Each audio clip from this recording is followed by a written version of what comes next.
महाभारत युद्ध का 17वां दिन समाप्त हो गया था। अर्जुन के हाथों कर्ण वीर गति को प्राप्त हो गए थे। अहंकार के वशीभूत होकर युद्ध के उपरांत अर्जुन भगवान श्री कृष्ण से कहते हैं, हे केशव, बड़ा अभिमान था कर्ण को अपनी धनुर्विद्या पर। वो हमेशा मुझसे बराबरी करने का दुस्साहस करता था, परंतु वो मेरे बराबर तो क्या, मेरे चरणों की धूल के बराबर भी नहीं था। कर्ण जिसका सिर हमेशा अहंकार से उठा रहता था, आज उसी कर्ण का सिर मैंने उसके धड़ से अलग कर दिया है। माधव, आज मैंने कुरुक्षेत्र की उस पावन भूमि पर कर्ण का सारा गर्व, सारा अभिमान और सारा घमंड चूर चूर कर दिया है। केशव, मैंने उस अभिमानी कर्ण को बार बार पराजित किया है, बार बार, हर बार।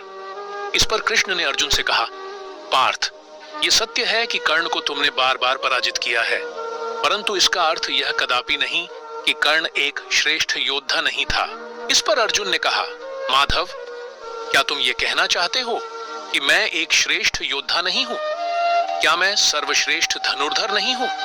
कृष्ण ने कहा, पार्थ, पितामह भीष्म तुम्हारे बाणों के कारण ही निष्क्रिय हुए थे ना, तो क्या पितामह भीष्म से तुम श्रेष्ठ धनुर्धर हो गए? अर्जुन ने कहा, नहीं माधव, पितामह भीष्म से मैं श्रेष्ठ कभी नहीं हो सकता, परंतु कर्ण से मैं अवश्य श्रेष्ठ हूं।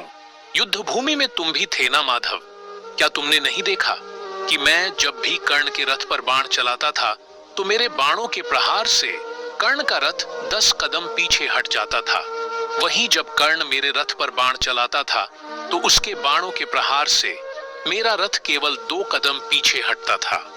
हे माधव, बाणों के प्रहारों की शक्ति में इतना अंतर क्या यह सिद्ध नहीं करता कि मैं ही सर्वश्रेष्ठ धनुर्धर हूं?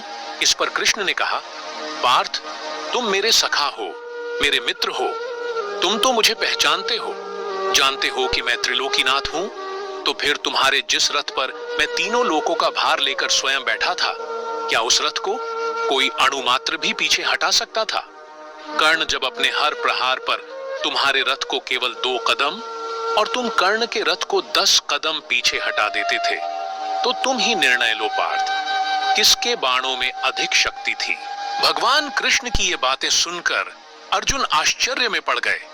भगवान ने आगे कहा, हे पार्थ, इतना ही नहीं, कर्ण का वध भी तुमने नहीं किया, बल्कि भार्गव परशुराम जी के श्राप ने किया था। कर्ण के वध के लिए तो तुम केवल एक माध्यम बन गए थे। अर्जुन ने आश्चर्य से पूछा, क्या भगवान परशुराम जी ने कर्ण को श्राप दिया था? कृष्ण ने जवाब देते हुए कहा, हे पार्थ, जब द्रोणाचार्य ने कर्ण को अस्त्र विद्या की शिक्षा देने से मना कर दिया, तो कर्ण अस्त्र विद्या प्राप्त करने महेंद्र पर्वत पर भगवान परशुराम जी के पास पहुंचा, परंतु कर्ण के लिए समस्या यह थी कि भगवान परशुराम केवल ब्राह्मण कुमारों को ही शिक्षा देते थे। इसलिए कर्ण ब्राह्मण कुमार का वेश बनाकर परशुराम जी की सेवा में उपस्थित हुआ। यह सुनकर अर्जुन ने कृष्ण से पूछा, अस्त्र विद्या के प्रलोभन में आकर कर्ण को कितना बड़ा झूठ क्यों बोलना पड़ा था माधव? इस पर कृष्ण ने कहा, नहीं पार्थ, अस्त्र विद्या के प्रलोभन में आकर नहीं, बल्कि तुम्हारी दुश्मनी में उसने इस झूठ का सहारा लिया था। वो हमेशा तुम्हें अपना प्रतिद्वंदी समझता था, इसलिए द्रोणाचार्य से शिक्षा लेकर जब तुम अस्त्र शस्त्र में संपन्न हुए, तो तुम्हारा सामना करने की क्षमता प्राप्त करने के लिए कर्ण ने भगवान परशुराम जी से विद्या प्राप्त की।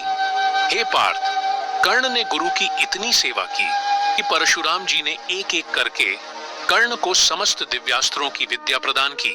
एक दिन परशुराम जी कर्ण की गोद में सिर रखकर सो रहे थे। उसी समय एक भयानक रक्त पिपासु कीड़ा कर्ण को काट लेता है। कीड़े के काटने से कर्ण को अत्यंत पीड़ा हो रही थी, परंतु यह सोचकर कि उसके हिलने मात्र से ही उसके गुरु के विश्राम में बाधा पड़ जाएगी, कर्ण सारी पीड़ा को चुपचाप सहता रहा। परंतु कीड़े के डंक मारने से कर्ण की जांघ में घाव हो गया था और उस घाव से बहने वाले गरम गरम खून के स्पर्श से परशुराम जी की नींद खुल गई। परशुराम जी की नींद खुलते ही कर्ण ने उस रक्त पिपासु कीड़े को मार दिया। यह देख परशुराम जी क्रोधित हो उठे और कर्ण से बोले, कर्ण, तुमने मुझे धोखा दिया है, तुम ब्राह्मण नहीं हो, अवश्य ही तुम किसी उच्च क्षत्रिय परिवार से हो, किसी राजवंश से हो, जो मनुष्य एक कीड़े को इतनी निर्दयता से मार सकता है, वह ब्राह्मण कैसे हो सकता है?